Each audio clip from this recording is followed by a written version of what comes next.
il y a souvent de la fausse générosité de la part des grandes fortunes, c'est ce qu'on appelle le philanthrocapitalisme. C'est-à-dire, on fait mine d'être généreux, de faire des dons, de créer des fondations, etc., comme par exemple dans le cas du coronavirus, mais en réalité, on espère des gains en échange de cela. J'ai regardé le salaire de Bernard Arnault sur une année, c'est 2,2 millions d'euros, le salaire en tant que PDG. Donc 2 mois, il renonce à 2 mois de son salaire, ça veut dire à peu près, j'ai calculé, 380 000 euros.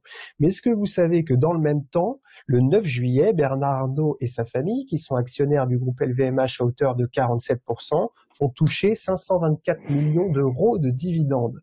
Donc devant les caméras, il dit regardez, je me retire 380 000 euros parce que je suis solidaire, c'est la crise, c'est l'épidémie, il faut montrer l'exemple.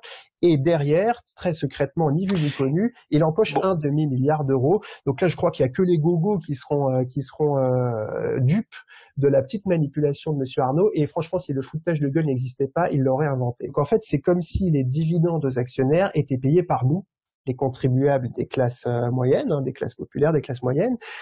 C'est nous qui payons les dividendes des actionnaires, alors même que nous, évidemment, on fraude pas à l'impôt. Nous, on n'a pas des filiales aux Bermudes. Quand il y a des crises économiques mondiales, quand il y a des cracks financiers comme ceux qui sont en train d'arriver en ce moment, c'est toujours les plus modestes qui payent la facture le plus fortement.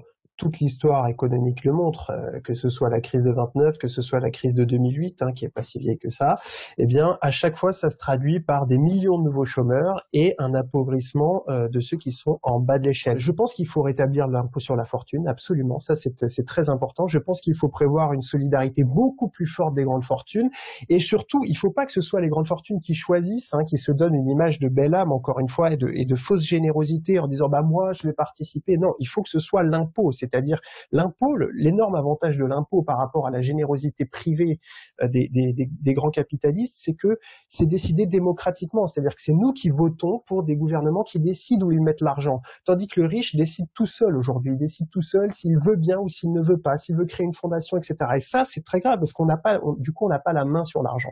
Il faut que les Français aient la main sur l'argent et donc il faut que ça passe par l'impôt. Donc oui, il faut rétablir l'impôt sur la fortune, il faut même le doubler, le tripler. Total, c'est 900 filiales dans le monde. Vous savez que Total ne paye que 30 millions d'euros d'impôts sur les sociétés en France alors qu'il réalise des milliards de profits. Comment c'est possible ça? C'est possible parce qu'ils utilisent des filiales dans les paradis fiscaux et notamment aux Bermudes pour domicilier leurs profits dans ces paradis fiscaux et éviter l'impôt. Donc aujourd'hui, que cette même multinationale vienne jouer la généreuse en offrant 50 petits millions d'euros alors pour les soignants, alors que dans le même temps, en plus, très drôle, ils versent 1,8 milliard d'euros à leurs actionnaires. C'est quand même, donc ça fait 2,8%. Il y a seulement 3% qui sont dédiés aux soignants et tout le reste c'est pour les actionnaires. Les journaux de Bernard Arnault, vous savez que Bernard Arnault a un groupe de médias, les journaux de Bernard Arnault font appel au chômage partiel. La première fortune du monde, la troisième fortune mondiale, excusez-moi, la première fortune française, a un groupe de médias qui fait appel au chômage partiel et donc à l'État pour payer ses salariés dans la période. Vous vous rendez compte de l'absurdité? Vous vous rendez compte que d'une certaine façon, Bernard Arnault est plus assisté que les chômeurs puisque lui, il pompe comme ça les finances publiques à travers son groupe de presse.